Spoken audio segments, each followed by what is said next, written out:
This is the Lone Crater YouTube. We hope this video helps. In this video, I will explain how to use a JSON file as a database. First, create a JSON file, perhaps named data.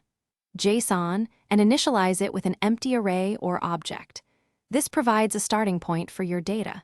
It's crucial to maintain proper JSON syntax throughout, using curly braces for objects and square brackets for arrays.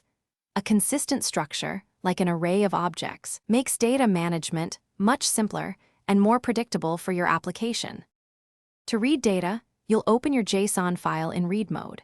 Most programming languages offer built-in functions to handle this. Once opened, parse the file's content into a native data structure, such as a list of dictionaries in Python or an array of objects in JavaScript. This conversion allows you to easily access and manipulate your data using standard programming constructs, like iterating through a list or looking up values by a key. When writing or updating data, always load the entire JSON file into memory first.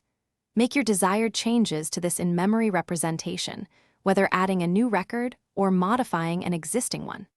After your modifications are complete, serialize the updated data structure back into a JSON string. Finally, write this new JSON string back to your file, overriding the old content to persist your changes.